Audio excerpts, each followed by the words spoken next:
Bismillahirrahmanirrahim. Alhamdulillah wassalatu wassalamu ala Rasulillah wa ala alihi wa sahbihi wa man ittaba'a hudahu wa la hawla wa la quwwata illa billah. Amma ba'du. Kembali lagi kita lanjutkan kajian Safinatun Najah pada siang hari ini. Kemarin berhenti sampai pada fasal masalah air. Maka mari kita mulai kembali. Sebelumnya kita baca dulu Al-Fatihah untuk para guru-guru kita, untuk muallif kitab ini. Semoga ilmu yang kita kaji pada siang hari ini bermanfaat. Ila ruhin Nabil Mustafa Muhammadin sallallahu alaihi wasallam, thumma ila ruhi muallifi hadzal kitab Asy-Syaikh Salim bin Abdullah Al-Hadrami wa jami'i masyayikhina wa masyayikhi masyayikhina, nakhussu khususan ruhi Syaikh Maimun Zubair wa jami'i masyayikhina Saraniyin وجميع أجدادنا جداتنا. الفاتحة. أعوذ بالله من الشيطان الرجيم. بسم الله الرحمن الرحيم. الحمد لله رب العالمين الرحمن الرحيم مالك يوم الدين. إياك نعبد وإياك نستعين اهدنا الصراط المستقيم صراط الذين أنعمت عليهم غير المغضوب عليهم ولا الضالين آمين.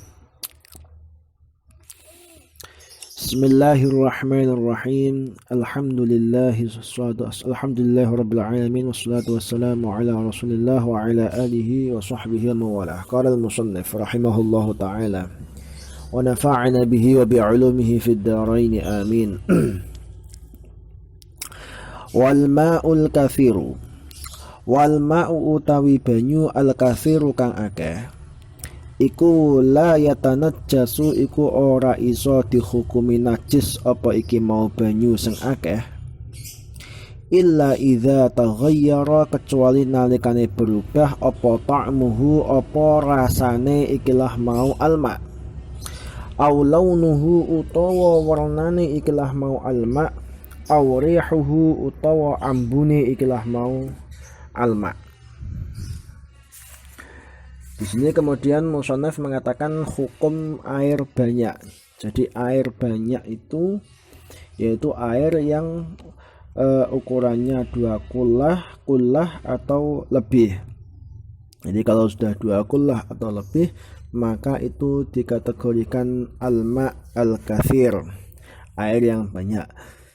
Air yang banyak ini tidak bisa dikatakan najis kecuali jikalau dia itu kemasukan najis dan berubah sifat-sifatnya. Sifatnya itu bisa berupa rasanya, bisa berupa warnanya, atau juga bisa berupa baunya. Maka jikalau salah satu sifat ini kok berubah dengan dia itu terkena najis, jadi bimulaqatin najasah, dengan terkena najis, maka kita menghukumi air tersebut dihukumi dengan air mutanajis. Tapi jikalau dia kemasukan najis tapi ternyata sifatnya tidak berubah, salah satu sifat itu tidak berubah, maka tidak bisa kita hukumi sebagai air mutanajis. Berbeda dengan kriteria atau berbeda dengan adanya qayyid mulaqah. Mulaqah itu artinya itu bertemu najis, adalah jikalau air itu sifatnya berubah tapi hanya karena terkena angin saja. Misal di pinggir sungai itu ada ada kotoran di situ jatuh, lalu kemudian menimbulkan bau yang tidak sedap, lalu kemudian menyebabkan airnya juga ikut terbawa kena bau tadi, maka air yang seperti itu pun dihukumi tidak najis karena di situ tidak ada pertemuan antara benda najis dengan air. Dalil yang dijadikan untuk hukum najisnya atau kriteria hukum air banyak itu adalah dawuhnya Kanjeng Nabi Muhammad sallallahu alaihi wasallam. Kanjeng Nabi dawuh, "Idza balaghal ma'u qullataini la yahmilu khabathan." Ketika air itu idza balaghal ma'u qullatain, jikalau air sudah mencapai 2 qolah, la yahmilu khabathan. Dalam riwayat lain lam yahmil khabath. Jadi dia tidak menjadi najis. Kemudian keumuman hadis ini yang penting 2 qolah maka enggak najis ditaksis dengan hadis lain yang mengatakan innal ma'a tahurun la yunajjisuhu syai'un illa ma ghayyara ta'mahu aw launahu aw rihahu. Jadi innal ma'a tahurun, sak temene banyu iku tahurun iku suci ter mensucikan. Jadi ada tahur, ada tahir. Kalau tahir itu artinya dia hanya suci. Tapi kalau tahur artinya dia suci plus mensucikan. Kanjeng Nabi mengatakan la yunajjisuhu syai'un illa ma ghayyara ta'mahu. Air yang tahur tadi tidak bisa menjadi najis illa ma ghayyara ta'mahu, kecuali jikalau kemasukan najis yang bisa merubah rasanya, aw launahu atau warnanya, aw rihahu atau baunya, maka air tersebut dikatakan air mutanajis. Ya, dikatakan air mutanajis. Jadi titik beda antara air banyak dan air sedikit, jikalau air sedikit terkena najis, otomatis dia menjadi najis walaupun di situ tadi tidak ada perubahan sifatnya sama sekali.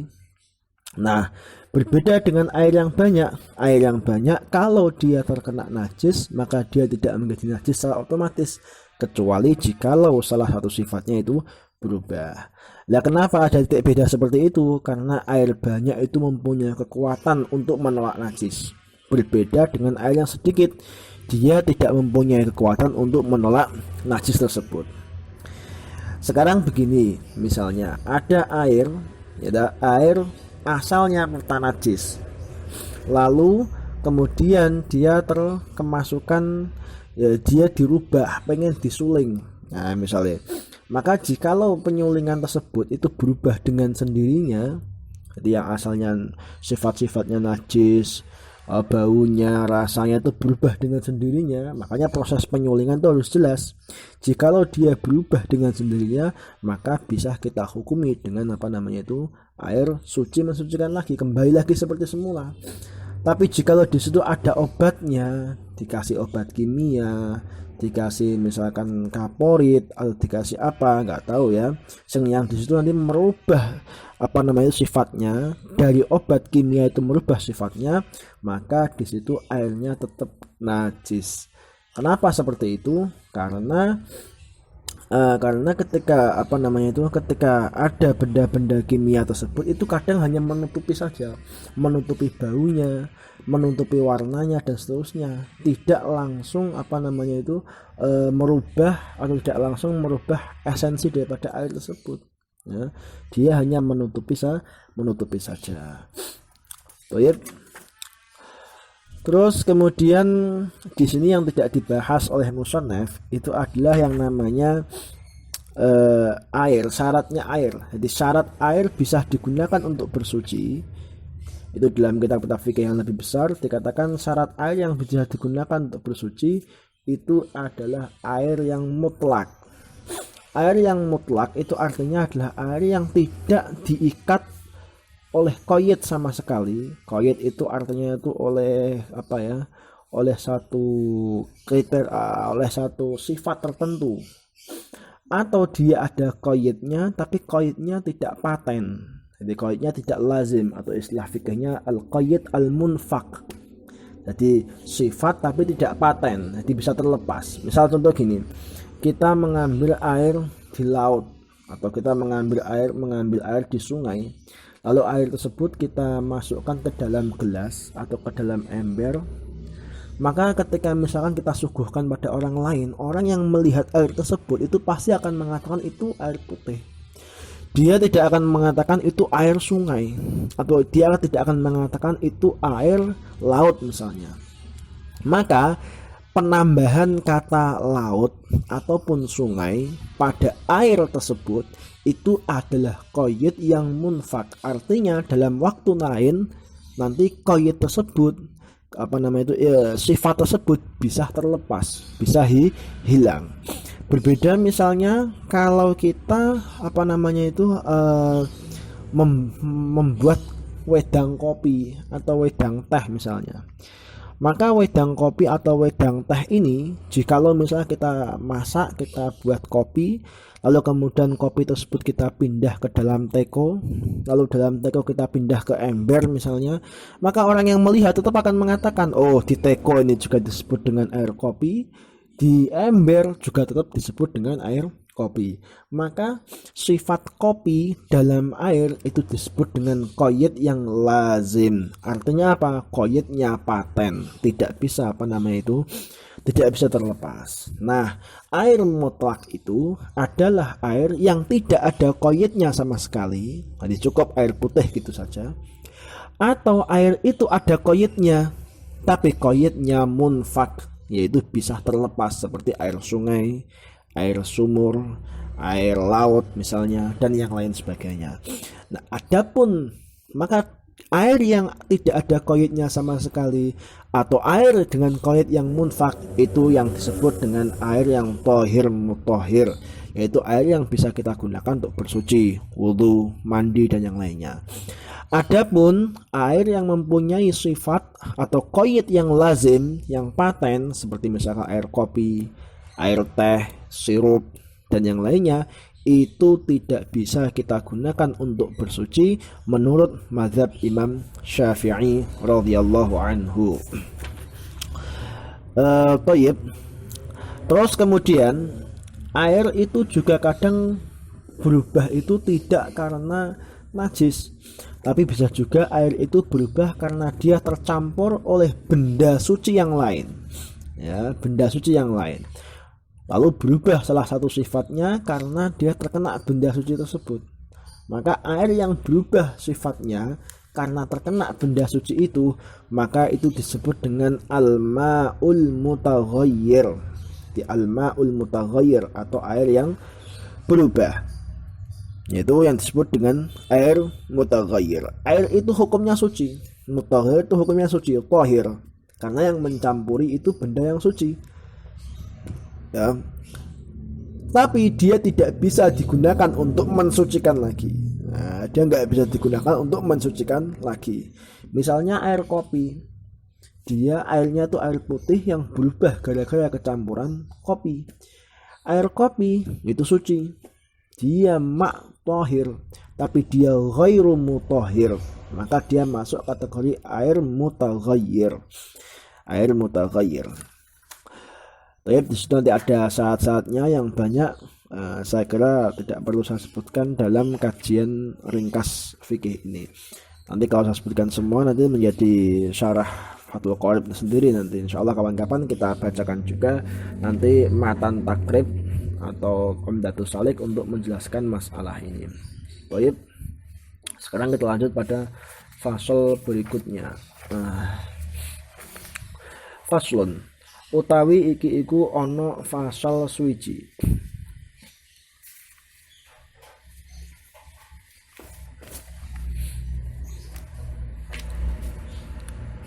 Mujibatul ghusli.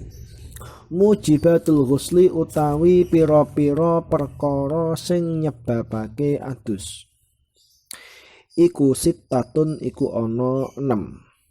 Itu hal-hal atau perkara-perkara yang menyebabkan seseorang itu wajib mandi. Jadi kalau kemarin itu wudu, maka sekarang masuk pada bab masalah mandi. Mandi ini juga merupakan maqasidut thaharah yang kedua setelah al-wudu. Nah, mandi di sini disebut dengan mandi wajib.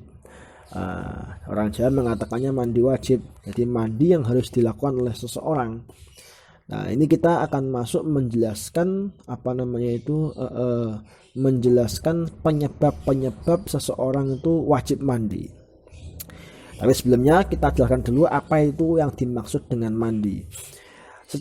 Kata al-ghuslu secara bahasa itu artinya adalah isalatul ma'i ala syai'i badanan au nahwahu biniyatin amla, yaitu isalatul ma'i ala syai', yaitu mengalirkan air terhadap sesuatu, baik sesuatu itu berupa badan atau tubuh manusia atau yang lainnya. Misalnya kita mengalirkan air pada tembok, maka itu juga bisa disebut dengan al-ghuslu.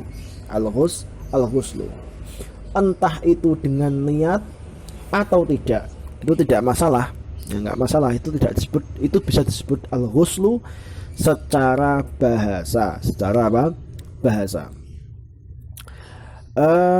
Kemudian secara istilah fikih, yang namanya air mandi itu al-ghuslu itu adalah sayalanul ma'i ala jami'il badani biniyatin makhsusah, yaitu mengalirkan air, sayalanul ma', mengalirkan air ala jami'il badan, kepada semua bagian anggota tubuh, biniyatin makhsusah, dengan niat tertentu. Perlu juga diketahui bahwasanya di sini berarti kalau mandi sesuai dengan aturan fikih yang ada itu jami'il badan, di semua mulai dari ujung kepala sampai ujung kaki itu harus dikenai air semuanya.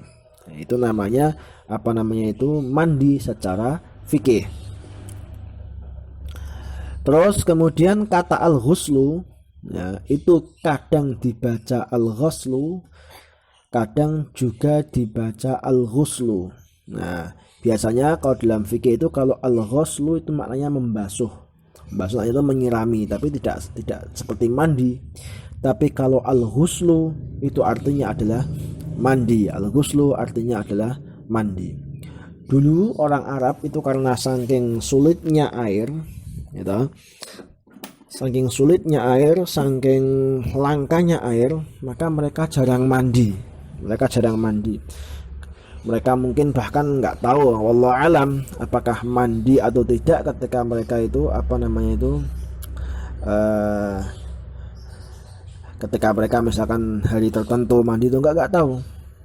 Diketahui hanya saja orang jahiliyah itu ketika mereka habis junub, mereka habis setelah kumpul sama istrinya, mereka mandi. Nah, gitu aja. Itu merupakan ajaran atau sisa-sisa daripada ajaran Nabiullah Ibrahim alaihissalam. Ya, Ibrahim alaihissalam. Makanya mandi itu sebenarnya sudah diketahui oleh orang Arab. Hanya saja mereka mandinya itu tidak sering-sering. Berbeda ketika Kanjeng Nabi datang itu paling tidak beliau mengatakan mandi itu harus dilakukan sunnah muakkadah ketika orang tuh mau Jumatan. Nah, makanya redaksi hadisnya itu ghuslul jum'ati wajibun ala kulli muhtalimin. Nah, mandi Jumat itu hukumnya wajib ala kulli muhtalimin, bagi setiap orang yang sudah baligh. Di sini kata muhtalimin artinya baligh. Nah, kemudian kok bisa wajib? Lah ini oleh Imam Syafi'i ditakwil wajib di sini artinya adalah mustahabun wa muakkadun, yaitu disunnahkan dan sunnahnya itu sunnah yang muakkad. Karena mandi Jumat tidak wajib. Atau ada juga yang mentakwil bahwasanya wajib di sini adalah ketika orang yang mau Jumatan itu sebelumnya jinabat. Maka kata muhtalimin tidak diartikan man balaghul hulum, jadi tidak diartikan sebagai orang yang mencapai balik, tidak, tapi muhtalimin diartikan man ra'al khuluma fi naumi, yaitu orang yang melihat mimpi, jadi dia mimpi basah ketika dia tidur. Toyib, itu seperti itu. Maka mandi, syariat berupa mandi ini sebenarnya sudah ada sejak zaman dahulu. Hanya saja mereka mandinya tidak sesering mungkin. Nah, Islam itu datang, ya, Islam itu datang tuh membawa keenaan.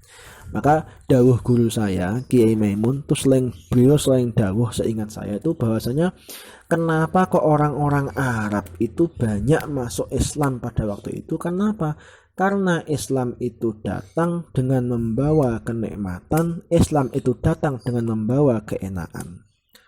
Jadi dicontohkan seperti tadi, orang yang di padang pasir jarang mandi, baunya nggak enak, paling mandi hanya kalau junub saja.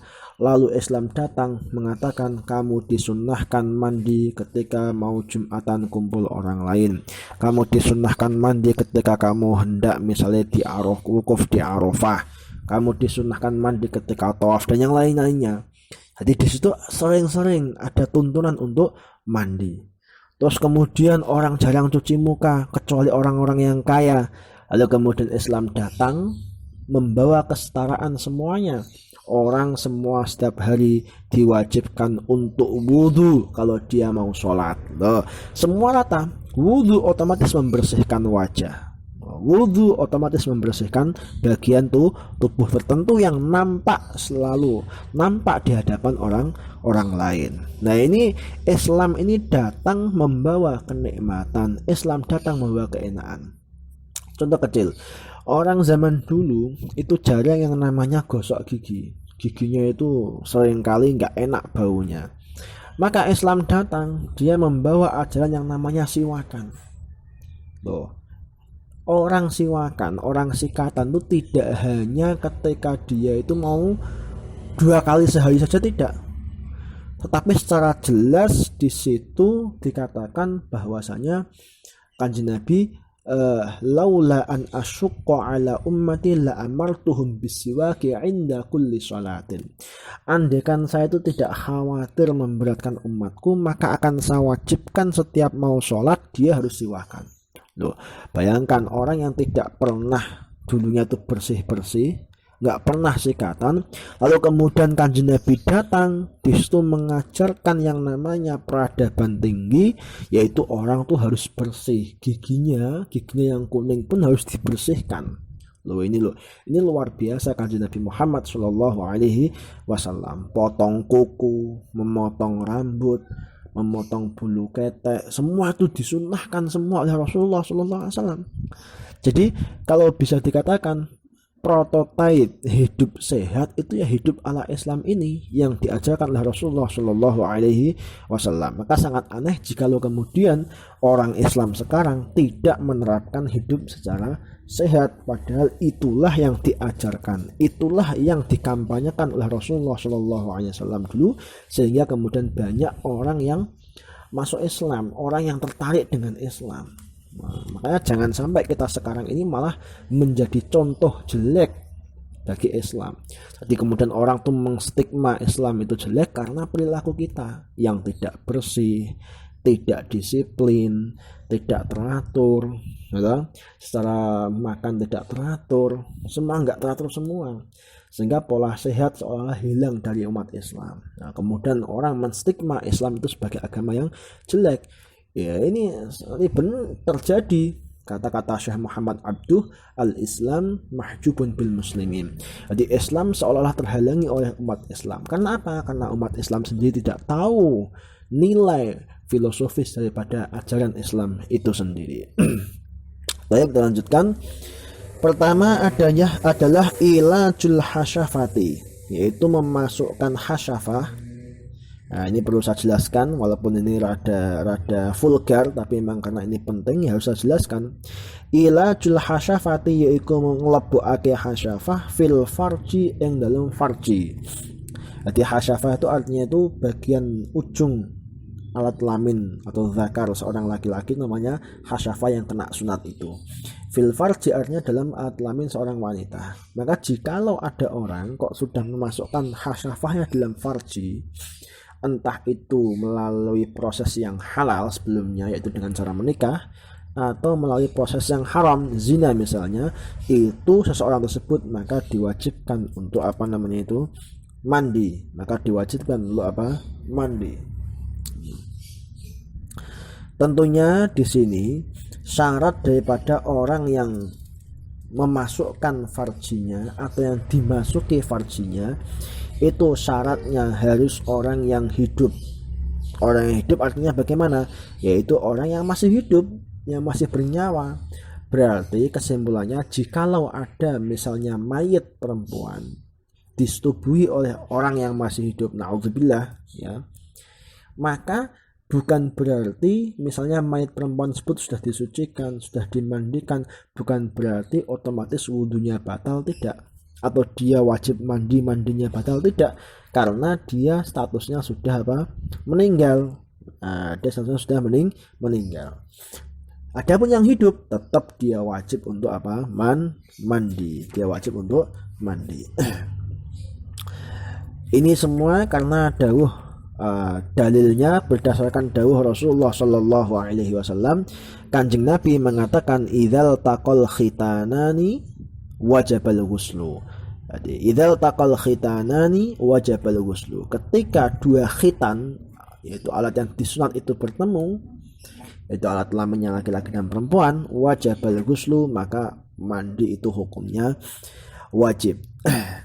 Terus kemudian wa khurujul mani lan metune mani, yaitu keluarnya mani. Jadi seseorang baik laki-laki maupun perempuan, maka jikalau di situ kok maninya itu keluar, maka di situ wajib untuk mandi,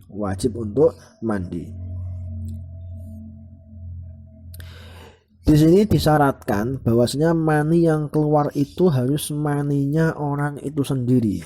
Ya, maninya orang itu sendiri, bukan mani orang lain. Nah, misalnya ada seorang laki-laki dan perempuan berkumpul, kemudian si laki-laki keluar spermanya, lalu maninya laki-laki masuk ke kelaminnya perempuan, setelah itu keluar mani dari laki-laki, dia keluar dari virginnya perempuan, maka perempuan ini gak wajib mandi kalau dilihat dari sisi keluarnya mani dari virginnya dia. Adapun mandi karena dia itu dikumpuli, karena dia itu iltiqaul khitanain, maka tetap wajib ya. Jadi jangan salah. Oke, terus mani itu apa? Mani itu adalah, kalau dalam laki-laki, mani itu air yang putih, yang kental. Air yang putih yang kental yang keluar saat seorang itu syahwatnya mungkin kuat dan yang lainnya, ketika dia kumpul dan yang lainnya, maka di situ ketika dia keluar maka itu disebut dengan mani. Kalau dari perempuan dikatakan dalam fikih itu maun asfaru raqiqun, yaitu air yang warnanya kuning yang coer, tipis. Biasanya sperma itu keluar itu secara sedikit demi sedikit, tidak langsung cor kayak pipis, itu tidak, sedikit demi sedikit, dan keluarnya itu dengan syahwat.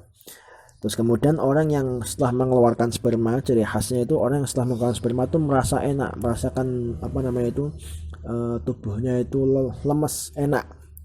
Terus setelah itu kemudian tidak terjadi tidak terjadi kekakuan dalam tubuhnya, fisiknya bisa rada kendor, baunya itu seperti bau adonan roti kalau sperma itu. Ini saya kira masing-masing udah paham lah, nggak perlu saya jelaskan secara lebih detail lagi.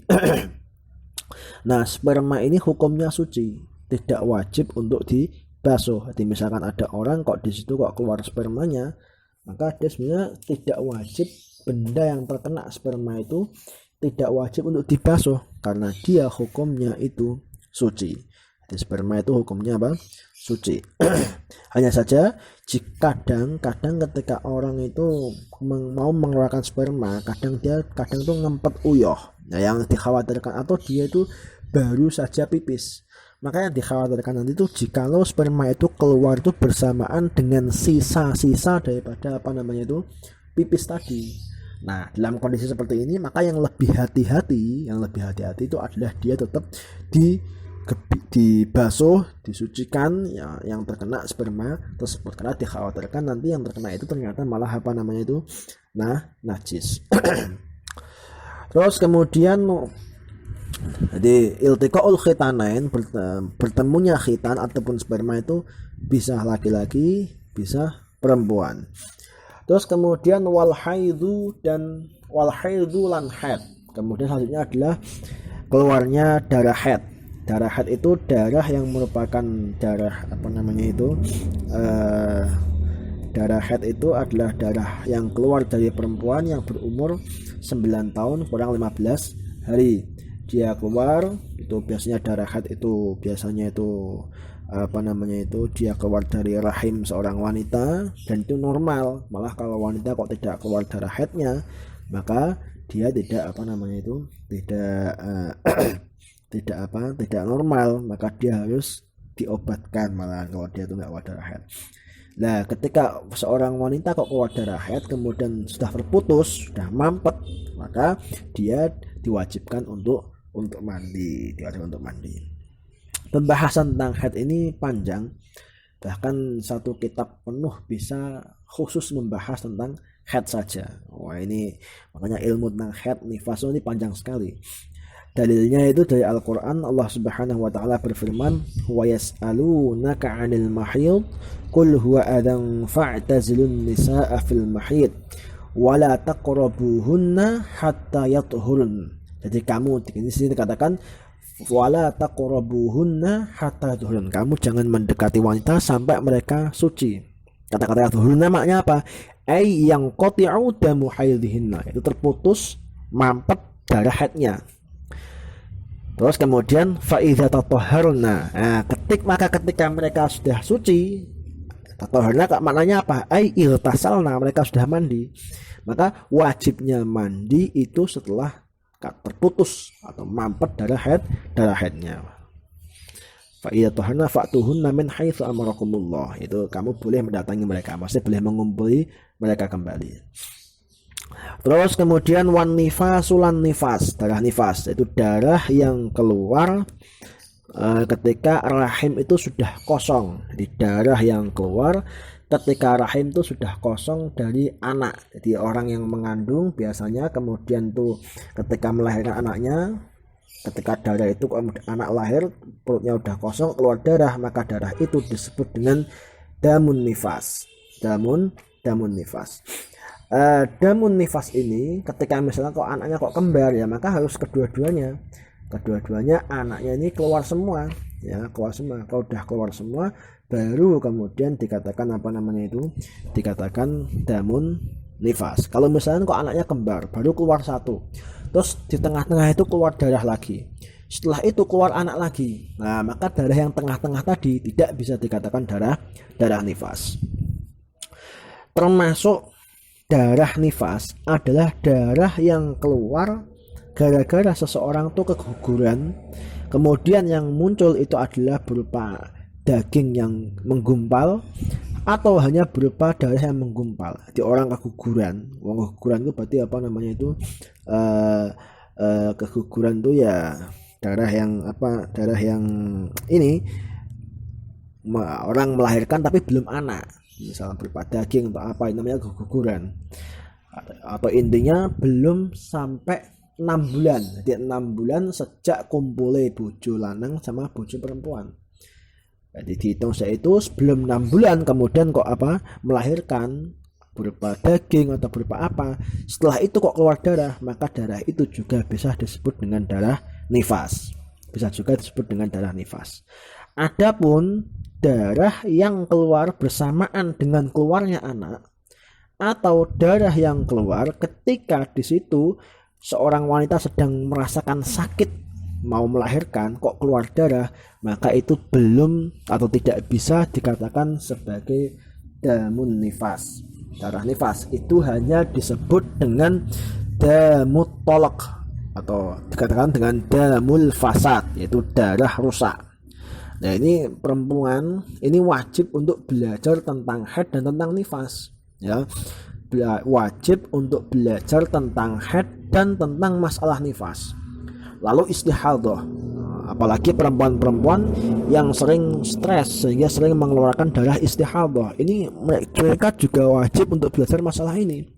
hukumnya bagi wanita untuk belajar masalah haid, masalah nifas, masalah istihadah itu hukumnya bisa fardhu ain. Untuk haid dan nifas itu fardhu ain. Jadi haid fardhu ain ketika seorang wanita sudah mencapai umur 9 tahun kurang 15 hari. Kemudian ketika dia mulai hamil, maka dia wajib untuk belajar apa? Masalah damun nifas. Nanti ketika dia misalkan pernah mengalami kondisi stres sehingga pernah mengalami istihadah, maka dia wajib untuk belajar tentang istihadah. Dan bagi suami laki-laki pun juga wajib mempelajari masalah ini. Kalau nanti dia mendapatkan istri yang tidak paham tentang masalah ini, maka dia wajib untuk mengajari istrinya. Jika dia tidak bisa, maka dia wajib untuk bertanya kepada orang yang tahu. Lalu kemudian setelah bertanya, dia memberikan informasi, ngajari istrinya lagi. Atau kalau tidak demikian, maka dia wajib untuk mencarikan guru untuk istrinya. Atau kalau tidak seperti itu, dia wajib untuk mengizinkan istrinya belajar tentang masalah-masalah kewanitaan seperti ini. Jika tidak, maka seorang laki-laki dia akan dosa. Baik, seperti itu. Perincian hukum haid dan nifas ada sebuah kitabnya tersendiri dan panjang, nggak bisa saya terangkan dalam waktu yang singkat ini. Baik, kemudian wal wiladatu lan ngelahirake, yaitu keluarnya anak, itu namanya wiladah. Walaupun tidak basah misalnya. Walaupun tidak basah. Maka ketika seperti itu, ketika orang kok melahirkan, maka otomatis andekan orang melahirkan, dia tidak ada basahnya sama sekali, dia tidak mengeluarkan nifas, misalnya setelah itu putus darahnya tidak keluar sampai 15 hari, baru setelah itu keluar darah lagi, maka darah yang keluar setelah 15 hari itu bukan darah nifas, itu darah haid namanya, karena sudah ada aqallut tuhri. Ketika di situ kok kemudian darah itu keluar, ketika dia melahirkan kemudian tidak ada darah, maka dia wajib mandi karena melahirkan, bukan karena nifas. Dia wajib mandi karena melahirkan, bukan karena nifas. Kemudian wal mautu lan mati, selanjutnya yaitu kematian. Mati itu artinya apa? Jadi roh terpisah dari jasad. Ketika seseorang itu sudah mati, maka wajib untuk dimandikan. Tentunya yang punya kewajiban adalah orang yang masih hidup, bukan kok orang yang mati wajib untuk mandi. Nah, dia sudah tidak bisa mandi, dia sudah tidak bisa mandi, kecuali mungkin oleh sebagian waliullah, seperti diceritakan tuh Syekh Ahmad Al-Badawi diceritakan oleh Syekh Ibrahim Al-Baijuri dalam hasyiah beliau. Syekh Ahmad Al-Badawi dia bisa mandi sendiri. Wallahu alam kalau seperti ini, dia bisa mandi sendiri sampai kemudian orang-orang tidak wajib lagi memandikan dia karena dia sudah bisa mandi sendiri.